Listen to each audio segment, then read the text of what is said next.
téléphone ou l'Internet pour envoyer de l'argent, ceci à l'échelle globale. Bon, les disparités rurales, urbaines, comme vous le pouvez le constater sur le graphique, sont toujours très importantes, surtout en Amérique latine, mais aussi en Afrique subsaharienne. Ici, donc, la même chose, mais pour, oui, pour les paiements digitaux. Donc, on a le même schéma de différence. Pourquoi cela est-il pertinent pour les banques publiques de développement? Euh, on l'a cité brièvement dans l'introduction, l'inclusion financière améliore l'écosystème économique. Donc, ça tout élargit donc les moyens de subsistance dans les zones rurales, mais aussi l'inclusion financière permet aux clients, à vos clients, d'obtenir de meilleurs résultats commerciaux. Ils ont accès à de meilleures négociations, donc ils auront de meilleurs résultats. L'inclusion financière contribue, et on le met au conditionnel parce qu'il n'y a pas vraiment de données vraiment très euh, fermes sur ce thème, mais cela contribuerait à réduire des coûts et les risques de transaction. Euh, et comme on vient de le voir sur les chiffres, on constate que l'inclusion financière rurale est toujours, malgré tous les efforts qui ont été faits et tous les développements technologiques qui ont eu lieu au cours de ces 20 dernières années, on constate que l'inclusion financière en milieu rural est toujours inférieure à celle des zones urbaines. Donc, l'agriculture étant aussi le moteur essentiel pour libérer le potentiel économique des communautés rurales, le rôle des banques publiques agricoles est évidemment très important dans ce sens. Euh, L'avantage comparatif des banques publiques agricoles dans le soutien à l'inclusion financière, bien, les banques combinent cette expertise financière, mais ils sont aussi influencés et ils ont aussi l'impact des politiques publiques, mais elles ont aussi la capacité de mobiliser des ressources publiques. Donc, elles sont un acteur très important pour mettre en place la mise en place de politiques et de programmes publics d'inclusion financière dans le cadre de politiques de stratégie de développement. Donc, mais aussi, ce qui est très important, c'est la présence physique des banques dans les zones rurales. Beaucoup de vous possédez des réseaux très élargis de succursales, plus aussi des réseaux encore plus élargis d'agents qui permet à vos clients de faire des transactions à proximité. Donc, par rapport à d'autres institutions de microfinance, les banques sont beaucoup plus efficaces pour soutenir les investissements agricoles à long terme et donc vous accompagner les acteurs, les producteurs agricoles sur le long terme, qui est aussi très important de façon à leur fournir d'autres types de services que seulement le crédit agricole ou le crédit de campagne. Et lorsqu'elles sont bien gouvernées et axées sur le commerce, les banques publiques agricoles jouent un rôle essentiel dans le maintien de l'accès aux services financiers, surtout et en particulier donc en période d'incertitude économique. C'est là que les banques ont, ont toute leur importance.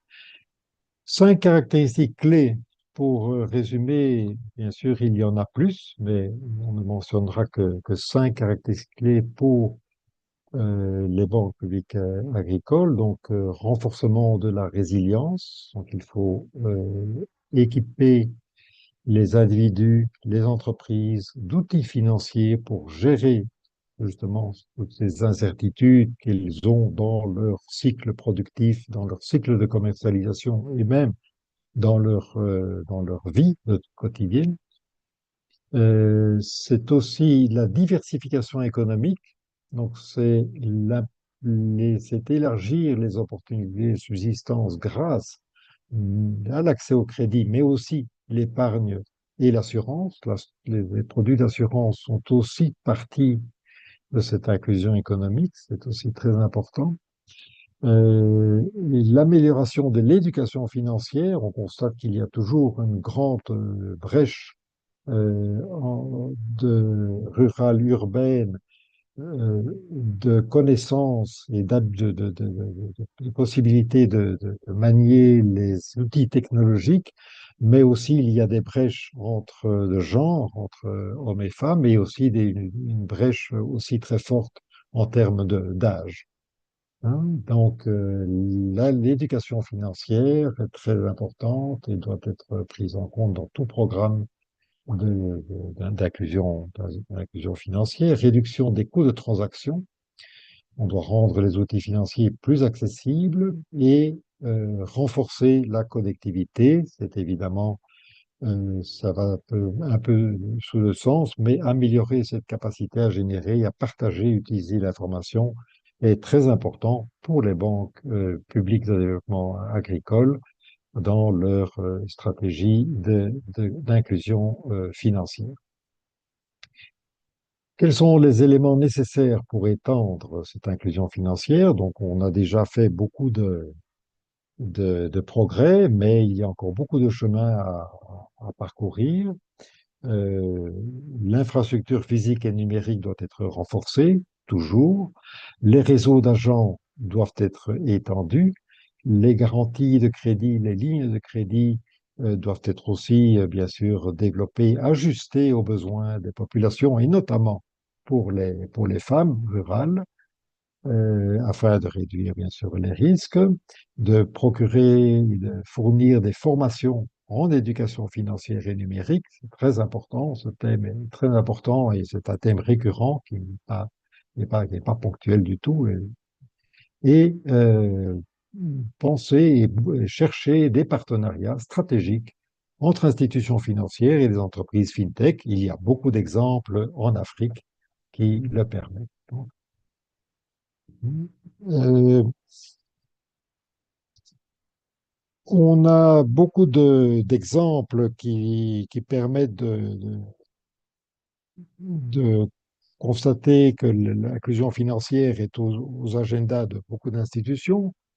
On peut, sur ce tableau, bien sûr, on voit beaucoup de pays. On peut notamment noter UNICA, unique au Pérou, qui est promu par une banque de développement qui est cofidée et qui constitue un outil très efficace d'inclusion financière dans les zones rurales, où il travaille avec des organisations d'épargne et de crédit, Finagro en Colombie, Banco Nordeste au Brésil, avec des programmes de microfinance, Crédit Amigo ou Agro Amigo, Nirsal au Nigeria, qui possède un système qui incite au partage des risques pour les prêts agricoles, améliorant ainsi le financement agricole en réduisant les risques de prêts euh, et en promouvant l'inclusion financière et rurale. Donc, beaucoup d'exemples et nous écouterons aussi le témoignage de la Banque agricole du Maroc.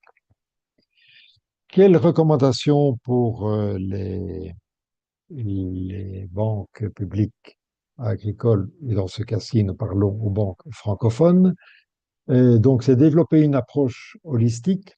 Donc, il faut bien sûr ne pas voir seulement l'inclusion financière, mais bien sûr voir l'ensemble des produits et des services et comment l'usager, comment le client utilise ces services. Investir dans cette infrastructure numérique, toujours et encore. Moi, je crois que pour vous, ce n'est pas nouveau. C'est quelque chose qui est toujours aux agendas des conseils de direction investir dans des services bancaires numériques adaptés aux contextes ruraux, toujours, renforcer les partenariats, nous l'avons déjà dit, intégrer la dimension genre. Hein, beaucoup de banques ont une politique de genre. Il est important d'intégrer donc cette dimension genre parce que l'on constate toujours que la brèche entre, entre genres, surtout au niveau rural, est très importante. Et bien sûr, promouvoir l'éducation financière.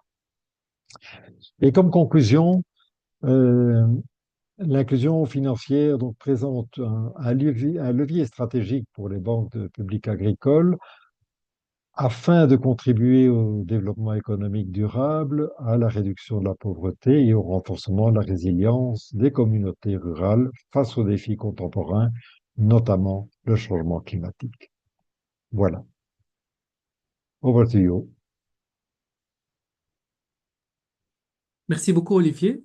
Merci beaucoup pour la présentation intéressante et de remplacer Caroline Trivelli pour la présentation de cette concept note. Donc, collègues des banques publiques de développement agricole, s'il y a des questions pour Olivier, n'hésitez pas à lever le doigt ou bien à d'écrire dans le chat s'il y a des questions. Merci.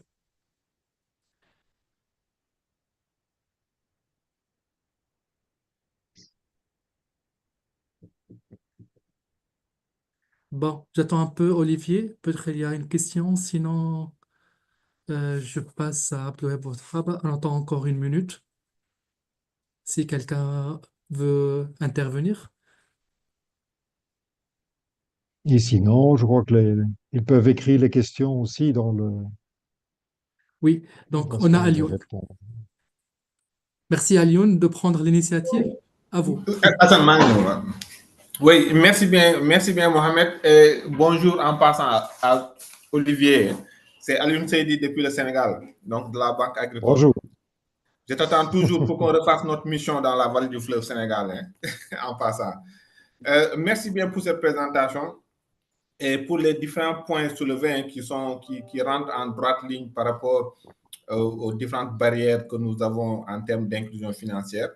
Je crois que c'est les points les plus essentiels ont été mentionnés avec la présentation de Olivier.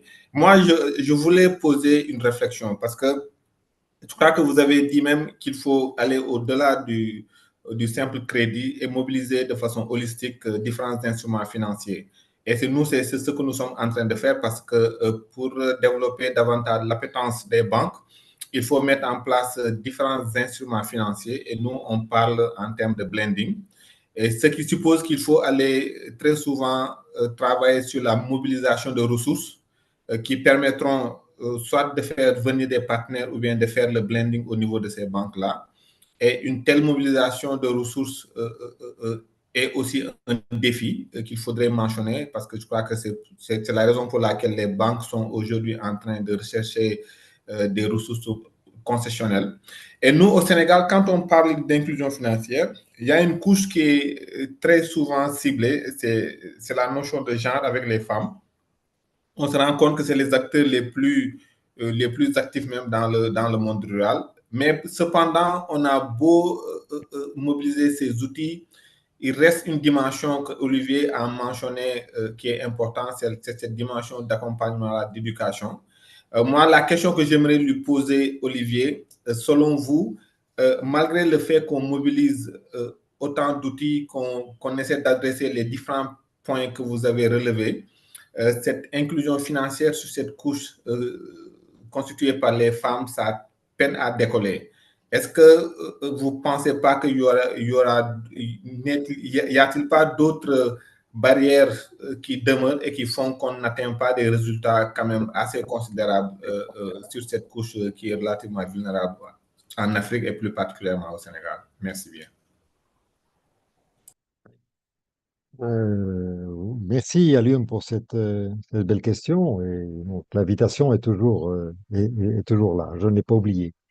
Non, c'est un thème qui est extrêmement important. Je n'ai pas la réponse malheureusement à ta question. C'est dommage que Carolina n'a pu participer à cette réunion, mais Carolina ne parle pas français. C'est pour ça qu'elle n'a pas qu'elle a décliné donc l'invitation. Elle a participé aux deux ateliers précédents. Mais voilà, c'est tout le défi de l'inclusion financière, c'est que l'on voit que malgré tous les efforts qui ont été faits, on voit que encore une grande brèche entre les genres, surtout les femmes rurales, et dans le genre, il y a aussi une brèche d'âge. Donc, les femmes plus âgées, je dirais plus de 50 ans peut-être, ou 40 ans même, n'ont pas cette habilité donc ce sont, oui, 40 ans, parce que s'il y a 20 ans, il n'y avait pratiquement pas de dispositif. Donc, c'est la nouvelle génération qui est beaucoup plus, disons, habile avec les dispositifs. Mais donc, il y a cette double brèche qui est très difficile à rompre. Et là, c'est vraiment des, beaucoup de travaux qui restent à faire et à chercher des solutions, voire, et c'est un peu le but de cette plateforme aussi, de partager les différentes expériences et les expériences qui produisent des résultats positifs. Voilà. Désolé de ne pas répondre plus précisément. Non, merci bien, c'est très clair et ça donne peut-être une opportunité de vous inviter à nouveau au Sénégal pour travailler là-dessus. Merci. Bien sûr. Merci beaucoup, Olivier et Alioune. Bon, j'ai une question de Madame Hassan. Bonjour, je vous remercie pour ce webinaire et pour cette présentation.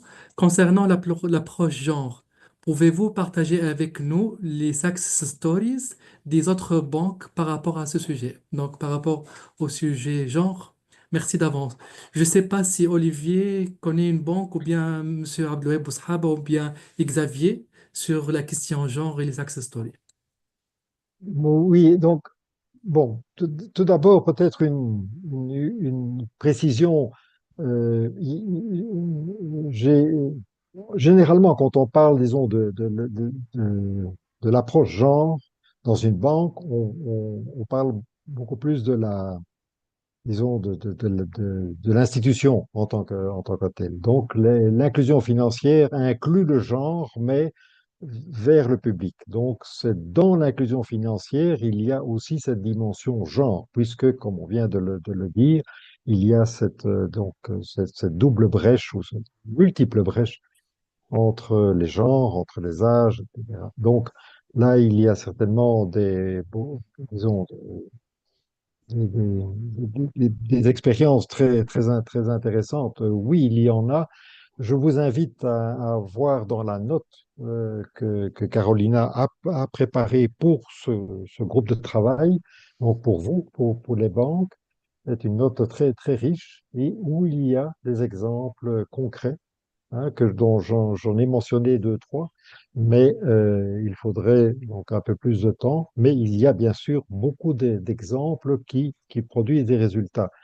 Maintenant, donc tout cela est à mettre en route, mais oui, il y a des exemples et une des activités de cette plateforme des banques rurales agricoles, justement, de, d'effectuer et de réaliser, de mettre en contact banques entre elles. Donc, il peut y avoir aussi des échanges entre banques suivant les thèmes. Voilà. Over to you. Merci Olivier. Je ne sais pas si Monsieur Boussahaba veut continuer sur ça. Oui, Merci. euh, Oui, oui. allez-y.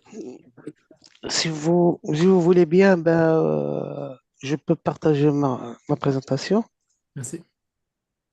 Ok.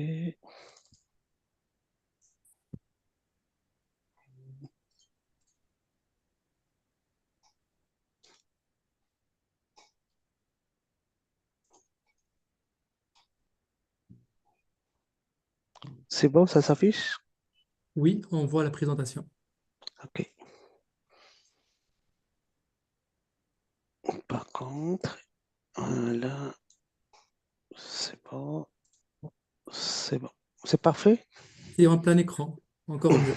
Merci. Donc, merci à vous. Donc, c'est un honneur pour moi de présenter un modèle réussi au niveau du Crédit Agricole, donc du groupe Crédit Agricole qui est la société de financement Tamwil Fellah. Alors, Tamwil Fellah, c'est une connotation phonétique arabe. Donc, ça veut dire que Tamwil El Fellah, c'est le financement de l'agriculteur. Donc, on a utilisé cette phonétique arabe pour qu'on ait accès parce que notre clientèle, il est plus, c'est une clientèle agricole et rurale. Et donc, ça veut dire qu'il faut faciliter la communication. Alors, cette filiale, c'est le vrai sens du banque de développement de l'agriculture en matière de financement de l'agriculture solidaire. Alors, comment est-ce que l'approche de financement du groupe Crédit Agricole s'est œuvrée pour pour le financement de l'agriculture au Maroc et le développement de l'agriculture. Donc, quand on avait analysé donc, les surfaces agricoles au Maroc, donc les surfaces utiles agricoles qui sont susceptibles de faire et de faire de l'agriculture, donc nous avons constaté sur la pyramide que nous avons 20% de cette surface qui est financée par la banque classique et la banque commerciale qui est le Crédit Agricole.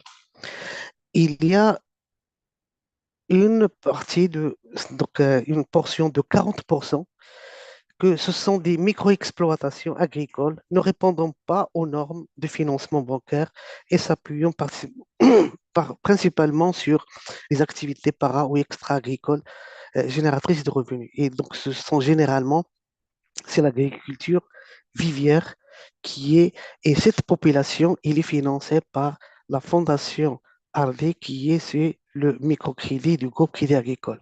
Alors, cette zone, qui est les 40%, qui ne répond pas au financement de la banque classique, et dont le besoin, il dépasse le microcrédit, c'est ça la population qui est visée par le groupe Crédit Agricole. Et donc, le groupe a créé une filiale dédiée qui est Temwil Flah, qui est la Société de financement du développement agricole.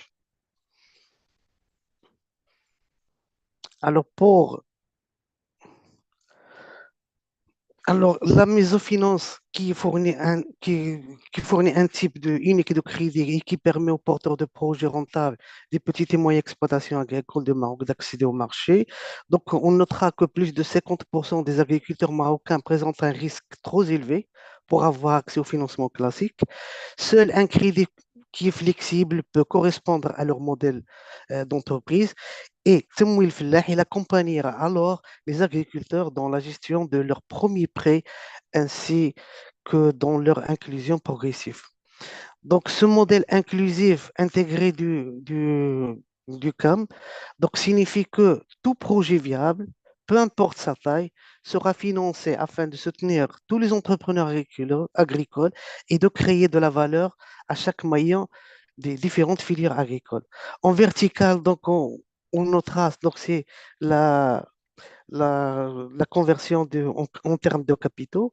Et là, on est sur la chaîne de valeur agricole à chaque filière.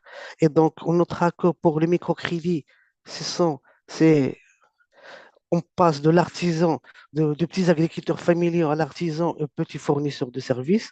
Pour Temwil Fellah, c'est les petits et moyens exploitations agricoles donc, qui est exploitée par des agriculteurs. On passe à des petites coopératives et après, pour que ce sera une coopérative agro-industrielle. Pour la banque commerciale, donc, on vise les grandes exploitations et les grandes coopératives et les industries alimentaires. Et là, nous avons tout le moyen donc, et on a les injections de fonds à ce niveau. Donc, c'est les trois filiales donc c'est le groupe Crédit Agricole qui offre tous ces services avec une spécification à ce que le microcrédit, c'est là, la banque classique commerciale, c'est ici, et entre les deux, il y a cette institution de Temwil Fellah.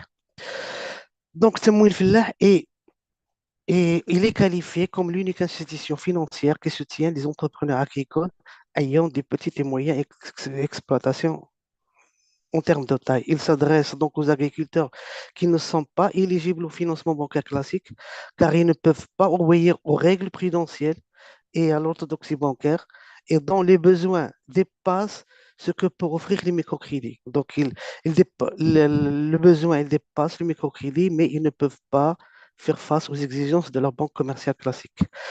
Temwil Fellah est créé en 2008 en tant que société de financement. Donc, c'est une société anonyme à conseil d'administration et il est adossé à un fonds de stabilisation prudentielle. C'est quoi un fonds de stabilisation prudentielle? C'est un fonds de garantie de l'État qui garantit 60% de l'impayé final des clients n'ayant pas pu honorer leur engagement. Temwil Fellah, il s'inscrit dans le déploiement des stratégies agricoles nationales, que ce soit du plan Maroc vert, dans le pilier 2 et pour les agrégés, et dans la dimension du nouveau plan baptisé Génération Green, dans le pilier fondement 1.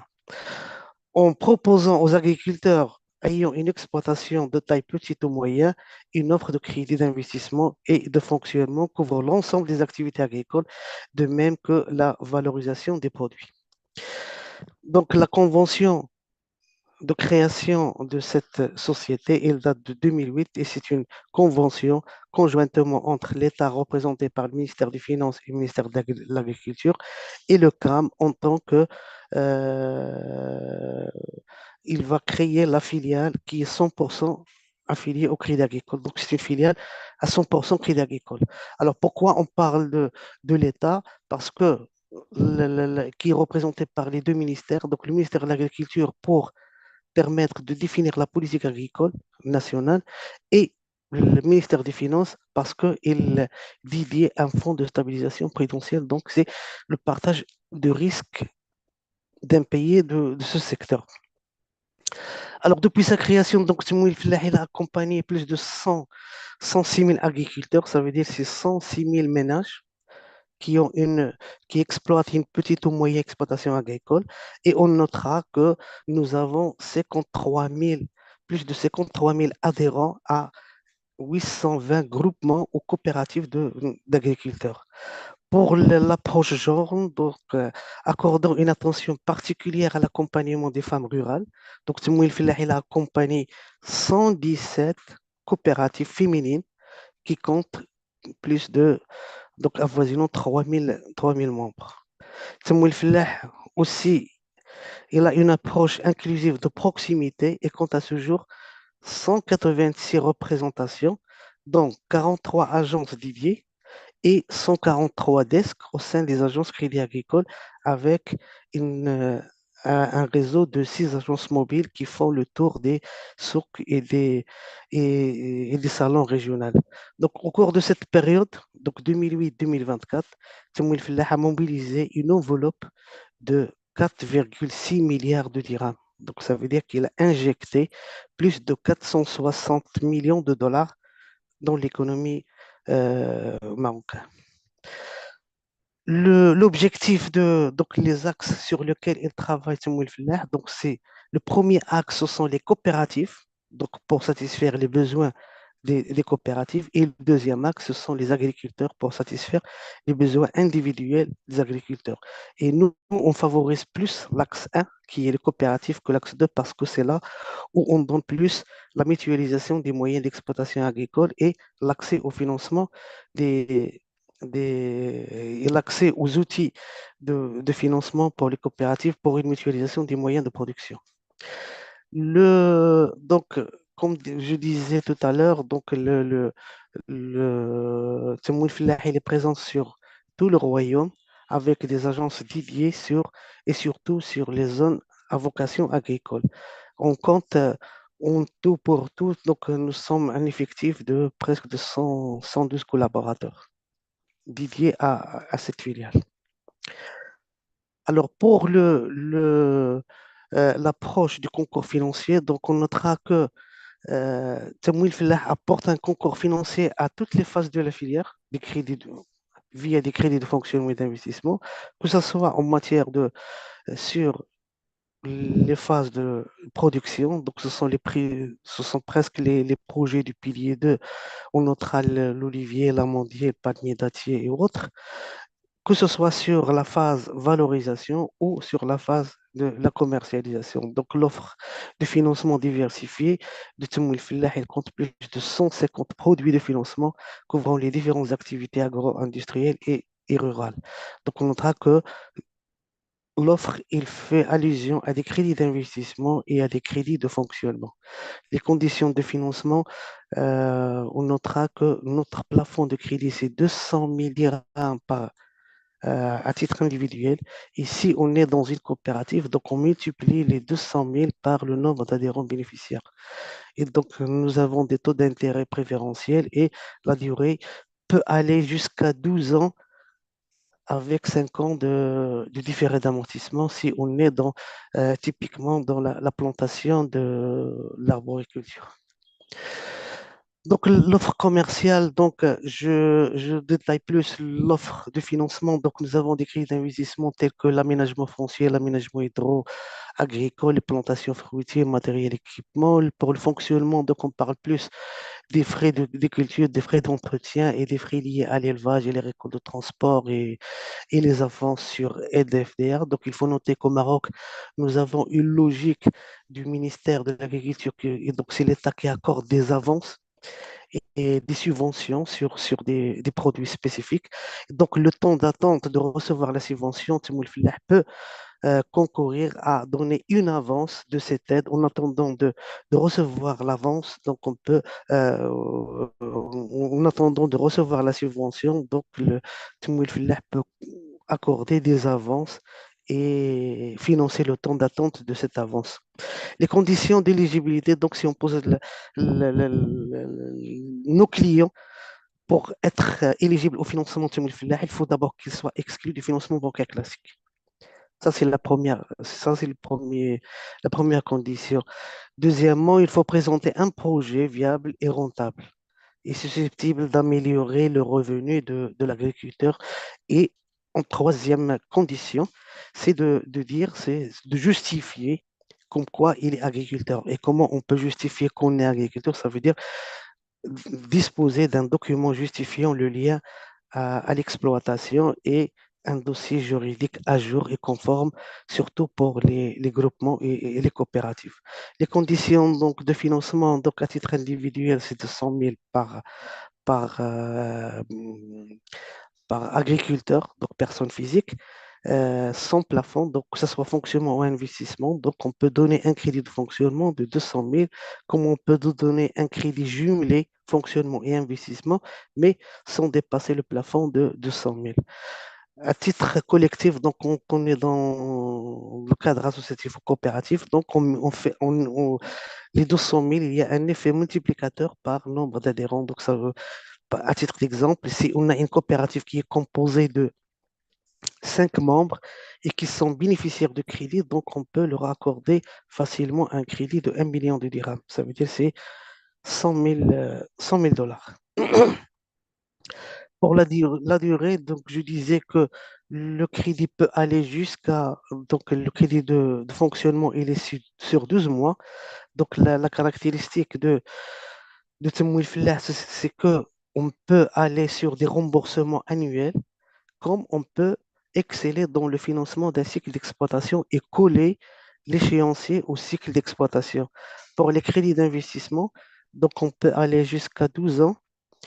Donc selon la nature des investissements, donc on peut aller, par exemple, si on est sur le palmier dattier, on peut accorder un crédit sur 12 ans avec 5 ans de différé d'amortissement. Pour la quantité de financement, donc on peut aller jusqu'à 100% du programme d'investissement.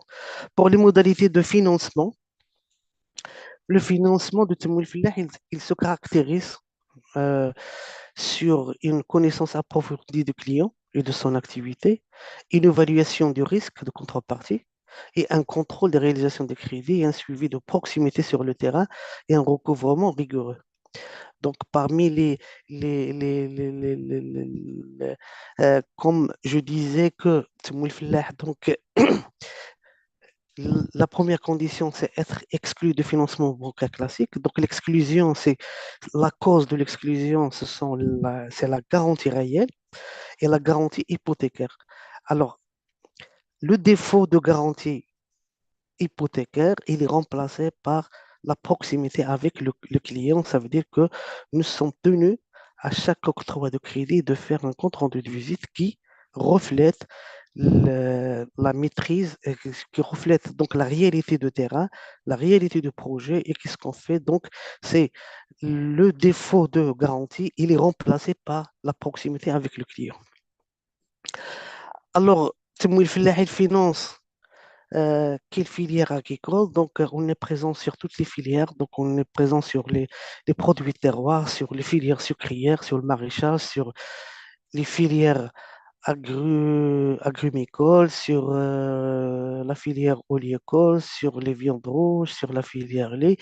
Et à partir de 2004, nous sommes présents sur la filière de cannabis qui est donc la nouveauté au Maroc, c'est que nous avons une agence dédiée à la réglementation de production de cannabis et donc Tamoul Fellah, elle fait partie prenante de financement de cette filière cannabis qui est réglementée au Maroc. Alors, nous avons pour le traitement de notre offre commerciale, donc nous avons un traitement digitalisé des dossiers. Donc, le client, il se présente au niveau d'un point de vente, donc que ce soit l'agence, que ce soit le desk. L'agence, qu'est-ce qu'il fait? Donc, il fait la constitution de dossier et obligatoirement, il doit faire un déplacement, donc une visite de l'exploitation. Un, c'est pour faire un compte rendu de visite et de faire l'état réel. Deux, c'est de proposer aux clients, parce que le rôle de Tamoul Fellah, ce n'est pas uniquement de donner un financement, mais aussi de l'orienter sur les activités à forte potentialité et à fort rendement et adaptées à la région et au climat de la région. Donc, une fois il fait sa visite d'exploitation, donc il charge donc son compte rendu sur le système. Il fait donc il charge aussi, il traite sa demande et il saisit deux fiches d'exploitation. Donc, il faut qu'il y ait une fiche qui identifie la personne et parce que c'est une information qui est capitale pour nous de savoir le client et sa relève et pour la continuité de son financement. Et il y a une fiche qui est liée à l'exploitation pour savoir les caractéristiques que nous sommes en train de financer. Est-ce que c'est une zone bourg, irriguée, les montagneuses? Donc, il y a toutes les caractéristiques sur la fiche d'exploitation. Une fois j'ai toutes les informations, donc je saisis la demande sur notre système d'information. Alors, sans qu'il y ait circulation de documents, donc il valide cette demande. La demande, elle remonte directement à la direction des engagements qui reçoit cette demande. On présente une étude et on le passe en comité pour lui donner un sort. Une fois c'est décidé, donc la décision, il revient à l'agence, il reçoit sa décision et il va établir le contrat et la prise de garantie. Alors, quand on parle ici de garantie, ce sont les garanties usuelles en la matière, ce sont les cautions solidaires, les nantissements agricoles, mais pas d'inscription parce que généralement, donc, nous ne sommes pas sur des titres hypothécaires, donc on ne prend pas des garanties réelles, donc on fait les garanties usuelles. Une fois le contrat est signé, donc il est injecté sur le système d'information, donc et là, on demande un déblocage. Il y a le back-office engagement qui fait un contrôle des garanties et, et on va virer l'argent sur un compte qu'on ouvre pour l'ensemble de notre clientèle sur les livrets de compte. Donc, puisqu'ils sont exclus du financement bancaire, donc ils sont exclus de l'activité bancaire et donc grâce au crédit qui est accordé par Timoul Fillah, ils ont accès à un compte qu'on appelle un compte payeur.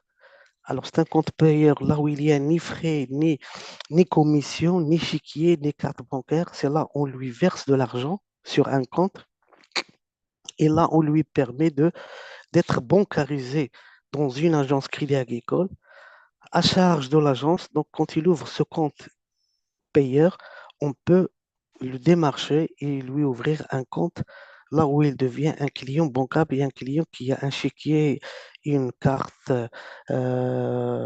bancaire et accès aux produits de la banque classique.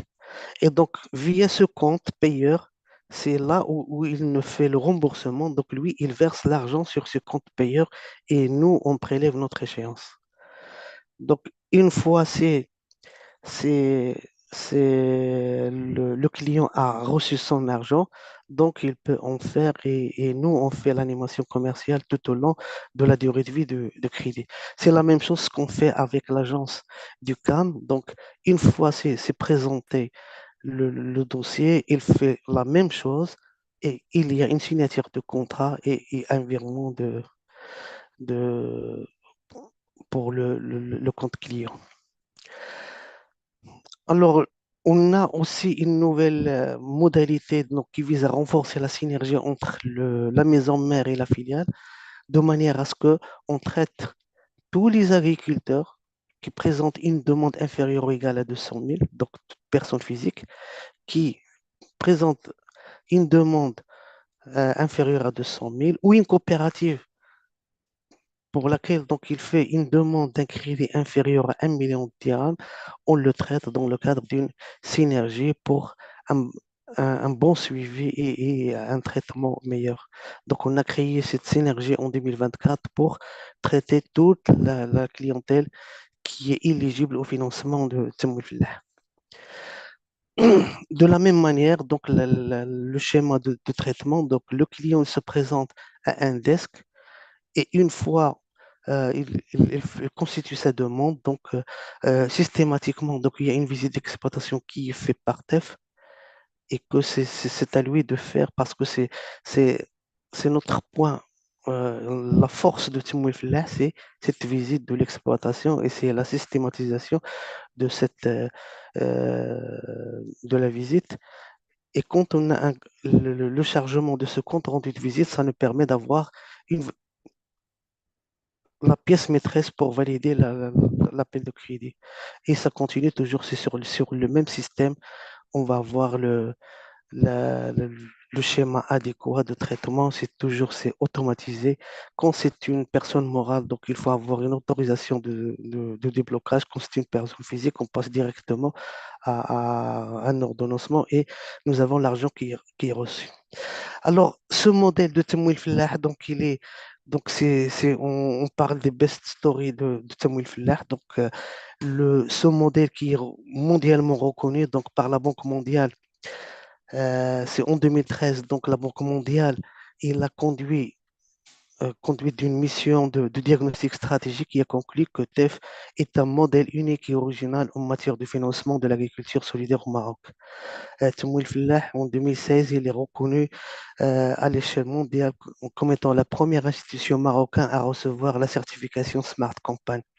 Aussi, en 2016, donc, il y avait une mission euh, dédiée par la FAO, donc, qui est initiée par le ministère des Finances et qui a conclu que le modèle Temwil Fillah est un cas d'école et un modèle innovant en matière de la finance agricole. Aussi, donc en 2017 et 2019, Samuel Fillah, il a obtenu le certificat de mérite de l'Association mondiale des financements durables par le financement des projets Palmiers en 2019 et par le financement par le pompage solaire en 2017.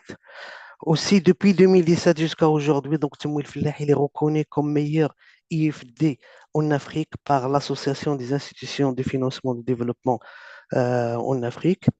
Actuellement, donc personnellement, donc j'occupe le poste de premier vice-président au conseil de l'association. Et donc ça, Alors, ce modèle n'a pas pu réussir sans avoir des partenaires clés. Et parmi les partenaires clés de la réussite de ce modèle, donc c'est le ministère de l'Agriculture, de la Pêche maritime, du Développement rural et des eaux et des forêts, donc en collaboration avec les services du ministère, tels que l'ADA, donc l'Agence de développement agricole, ou l'Office national de conseil agricole en matière de caravanes de sensibilisation sur l'éducation financière et technique des agriculteurs. Nous avons aussi un autre partenaire, c'est l'Agence nationale de réglementation du cannabis. Donc, c'est l'accompagnement financier des coopératives de production de cannabis licite autorisées par l'ANRAC. Il y a un autre partenaire et qui n'est pas les moindres, qui est la MAMDA. C'est le partenariat pour la couverture des risques agricoles, donc les aléas climatiques, l'incendie, les décès, l'invalidité. Nous ne pouvons pas se développer sans la contribution de l'ODECO, qui c'est l'accompagnement des coopératives dans les démarches de création, de gestion et de développement de leur activité. Et aussi, nous avons une relation étroite avec les interprofessions agricoles, notamment si liées aux filières solidaires telles que celles d'Argan, des dattes ou des roses. La confiance de ce modèle donc a eu le concours de Jada, un autre bailleur de fonds, donc qui nous a contracté une contribution de 200 millions de dirhams, et le concours de l'Agence française de développement qui nous a accordé deux lignes de crédit de 20 millions d'euros. Une première en 2013 et une deuxième ligne de 20 millions d'euros en 2015 avec des conditions très, très, très, très, très avantageuses. Voilà, c'est tout ce que j'ai à vous partager avec vous. Merci pour votre attention. Merci beaucoup, Monsieur Boushaba, pour le partage de succès de l'initiative d'Amouil Faleh avec les membres de notre réseau.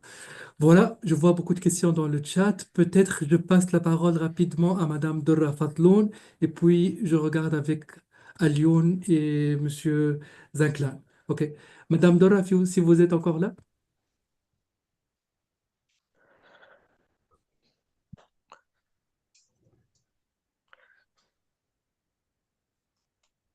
Bon,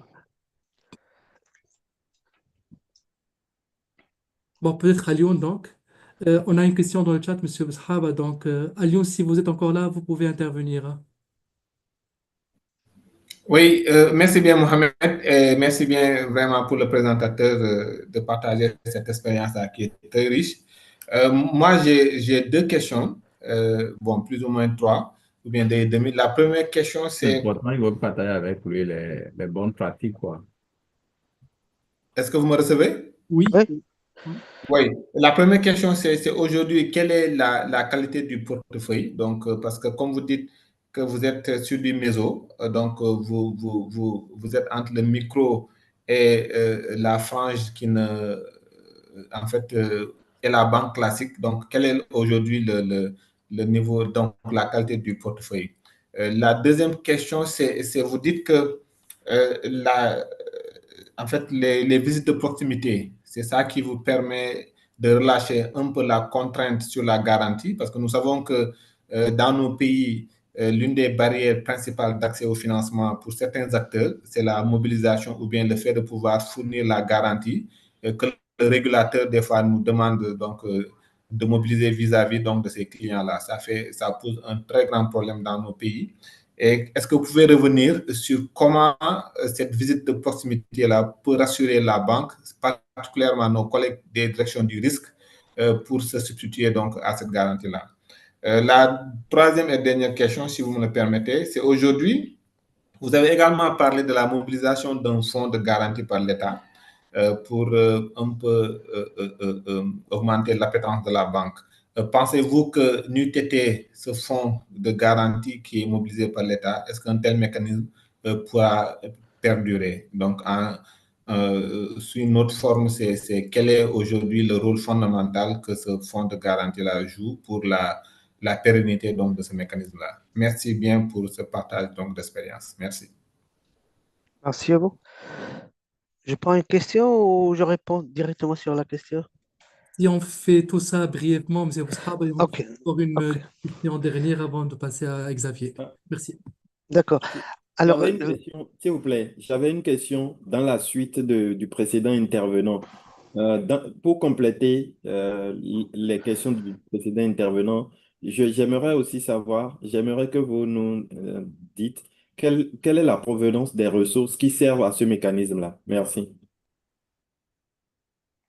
Merci, Raimida. À vous, M. Boushaba. oui, je commence par la dernière. Thierry Médard, de la Caisse des dépôts et consignations du Bénin. Enchanté. Alors, je commence par la dernière question. Donc, les ressources, c'était le dernier d'impôt de ce que j'ai présenté. Donc, il y a le concours de fonds Jaïda qui nous a accordé un prêt et il y a l'AFD qui nous a accordé un prêt et il y a le concours de la banque classique qui est notre mère. Donc, nous sommes filiales de Crédit Agricole. Donc, les trois bailleurs de fonds, c'est le Crédit Agricole, l'AFD et le fonds Jaïda. Donc, ils sont là pour nous alimenter en termes, soit en termes de fonds propres pour le Crédit Agricole et les dettes à long terme de l'AFD et du Jaïda. Alors, pour le FSP, donc je commence par la première question, la qualité du portefeuille. Donc, comme je l'avais montré, donc nous avons 4 milliards. Je disais que nous avons injecté sur sur l'économie presque 4 milliards 600, pour lesquels nous avons fait un recouvrement de 3 milliards 400. Ça veut dire qu'il nous reste un encours de 900 millions, valeur aujourd'hui. Ça veut dire que c'est une activité qui est très rentable.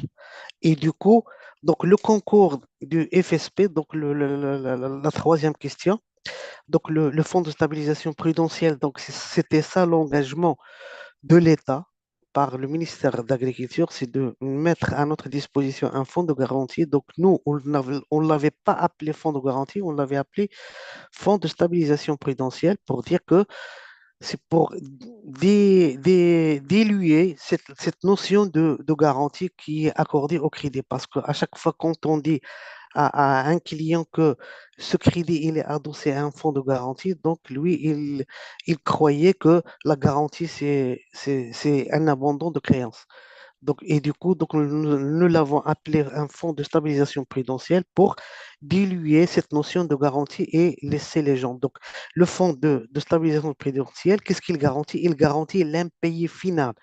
Or, quand on avait dit que nous avions mobilisé 4 milliards 600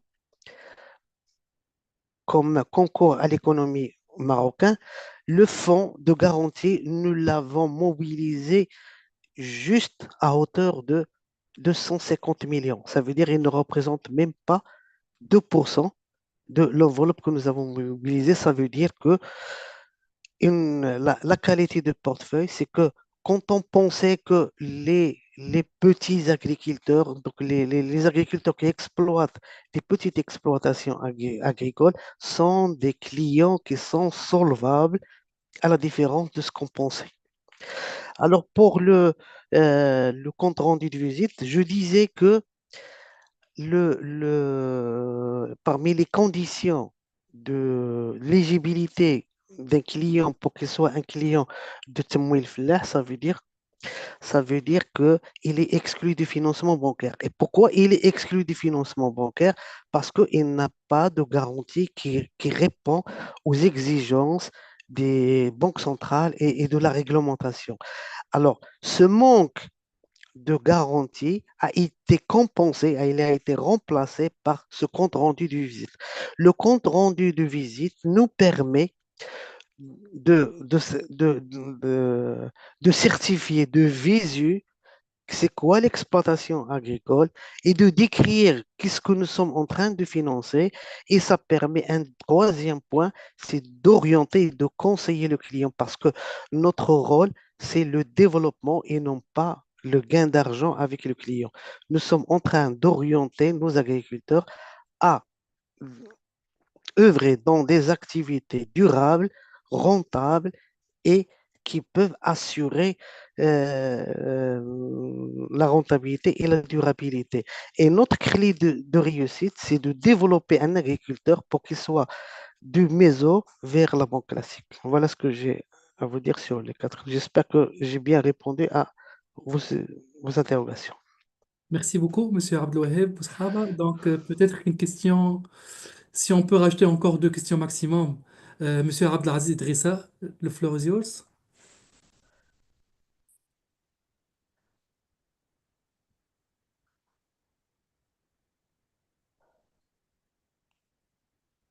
Si vous pouvez muter. Monsieur Abdulaziz Idrissa Mourou, est-ce que vous nous entendez? Oui, Si vous pouvez ouvrir le micro. ouais. Ça n'a pas marché. Donc, peut-être donc on passe, Thierry, à Monsieur Refu Zinclan et puis on revient. Oui, bonjour. Alors, Bonjour. j'ai suivi vraiment avec un grand intérêt cette présentation. Je vois que vous avez tout un écosystème très favorable. Alors, j'avais posé une question par messagerie, c'est de voir est-ce que on va dire, dans les risques d'investissement, est-ce qu'il vous arrive d'orienter même les promoteurs sur les acquisitions de machines agricoles? Ça, c'était ma première question parce que vous avez pu peut-être faire un scoring des marques de machines qui fonctionnent pour telle ou telle chose. Est-ce que ça vous arrive d'aller jusqu'à ce niveau-là pour que on borde un peu les risques de l'investissement dans le secteur. Et la deuxième question qui suit ça, c'est est-ce que finalement, quand on prend et tout ce qui se fait au niveau fonds de stabilisation et les investissements qui sont réalisés, ce que gagnent les producteurs, est-ce qu'on est à l'équilibre? Est-ce que, on va dire globalement, on va dire dans l'économie réelle, est-ce que on gagne de l'argent? Merci. Alors, s'agissant du promoteur, donc les premiers critères d'éligibilité pour un agriculteur, parce que d'abord, il faut dire que nous sommes en train de financer uniquement le secteur de l'agriculture. Alors, les promoteurs sont éligibles au financement bancaire classique, donc ils ne peuvent plus être des clients de Temouil Fellah. Deux, pour le FSP, c'est un mécanisme qui est mis en place pour faire face à l'impayé final. Donc, ce n'est pas l'impayé passager, mais c'est l'impayé final. Donc, et l'impayé final, donc nous avons arraché des critères de classification de votre Maghreb qui dérogent à ce qu'ils ont les bons classiques. Donc, nous avons une classification spécifique pour Timouil Fellah qui ne fait que le classement ne passe en compromis qu'à partir de l'antériorité d'un impayé de 36 mois. Donc, ça veut dire que l'agriculteur, il est avec nous jusqu'à 48 mois. Et donc, in fine, donc, au-delà de 48 mois, on va récupérer 60% de l'impayé final. Et une fois on récupère l'impayé euh, de 60% de l'impayé final, ça veut dire on continue toujours, ce n'est pas une créance qui est perdue, on continue toujours à faire les recouvrements. Et si on recouvre le 1 dirham, 60% doit être restitué au fonds. Et globalement, sur une injection dans l'économie de 4,6 milliards de dirhams, nous avons pu aller à ce concours du fonds de stabilisation qu'à hauteur de 250 millions. Ça veut dire que ça ne représente même pas 2% de ce que nous avons mobilisé. Voilà. J'espère que j'ai bien répondu à votre interrogation.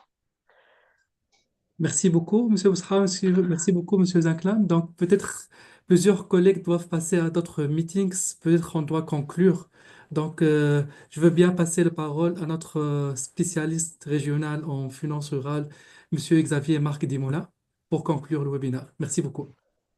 Et Mohamed Ali, enfin, on rappelle également que, bien entendu, on est toujours disponible. Si vous avez d'autres questions, n'hésitez pas à nous contacter après le webinaire, et on peut essayer de vous mettre en relation aussi avec d'autres banques après le webinaire ou de tenter de répondre à vos questions. Et je suppose que le Crédit Agricole du Maroc acceptera aussi de poursuivre les conversations et les réponses aux questions que nous pourrons recevoir au-delà.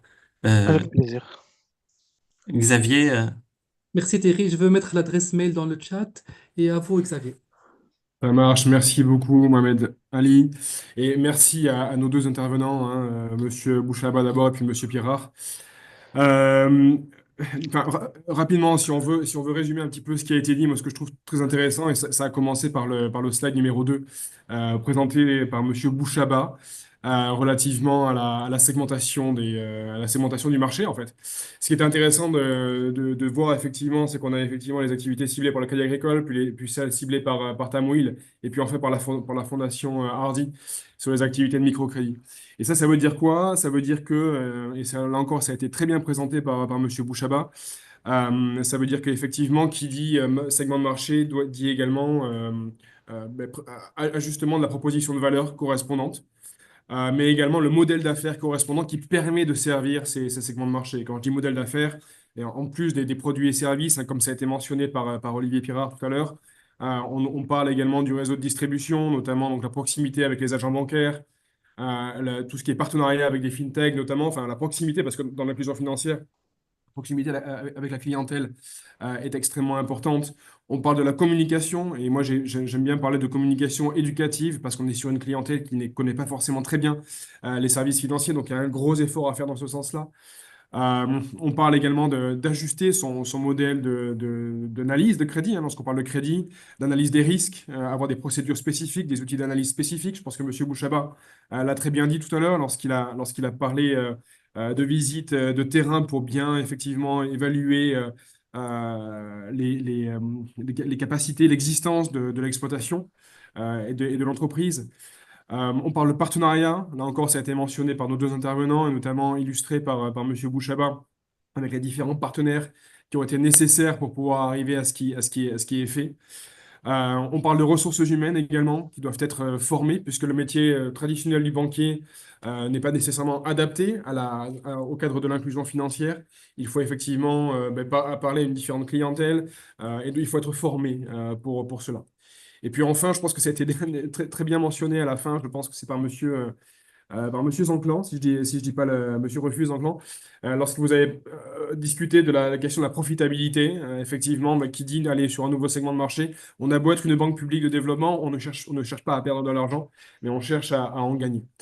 Donc, tout ça pour dire effectivement que pour aller vers l'inclusion financière, on doit adapter son modèle. Je pense que le modèle présenté par M. Bouchaba est très intéressant dans le sens où on est sorti de la partie crédit agricole pour créer des institutions spécifiques. On a d'autres exemples sur la région, hein, en Afrique de l'Ouest, par exemple au Ghana, où on va avoir effectivement plus un modèle d'APEX avec différentes coopératives, donc un modèle un peu public, semi-public, qui permet justement d'atteindre ces cibles de marché qui sortent de la clientèle un peu plus classique des PDB. Donc je pense que dans ces cas-là, si on veut aller vraiment vers l'inclusion financière, on doit effectivement faire preuve d'agilité et ajuster son modèle. Je ne vais pas nous faire perdre plus de temps parce qu'il est déjà 16h42 à Rome, hein, on a déjà dépassé le 12 minutes cet échange. Donc je vais juste conclure à nouveau en remerciant les intervenants, en remerciant les participants pour toutes les questions posées. Dire un mot sur le FIDA qui collabore activement avec les PDBs depuis plusieurs années, hein, et notamment pour tout ce qui est finance rurale. À l'heure actuelle, nous avons un portefeuille qui atteint presque 3 milliards en termes de finances rurales inclusives. Et on est quasiment les numéros 1 sur ce secteur-là en termes de financement en monnaie locale, en milieu rural dans le monde. Pour ce qui me concerne moi, au niveau moi et nos équipes de l'Afrique de l'Ouest et centrale, on travaille déjà au Mali, au Sénégal, au Ghana, au Burkina Faso, en Côte d'Ivoire, avec différents PDB sur la région. On se rend compte que ces investissements ont pour vocation d'être catalytiques, attirent d'autres investisseurs, mais aussi développent le marché de la finance rurale inclusive sous les conditions que j'ai mentionnées un petit peu tout à l'heure et qui ont été illustrées à nouveau par nos deux intervenants. Et donc cela s'inscrit dans les principes fondamentaux de la politique de finance rurale du FIDA, hein, à savoir être centré sur les populations, ce que les PDBs incarnent très bien, être orienté par la demande, et puis soutenir un environnement propice. Donc ces trois principes ont été clairement illustrés dans les présentations aujourd'hui. Voilà, je termine en disant que cette voie est essentielle pour l'avenir de l'inclusion financière, surtout dans un contexte en constante évolution. Nous aurons besoin de plus en plus de PDB engagés pour le bien public afin que personne ne soit laissé de côté et que chacun puisse au contraire aller de l'avant. Merci pour l'opportunité de clôturer cet événement. À nouveau, merci à tous les intervenants et merci à la plateforme AgriPDB pour l'avoir organisé. Bonne fin de journée. Merci à vous. Merci beaucoup Xavier, M. Abdelouaheb et Olivier Pira. Merci infiniment. Merci à vous.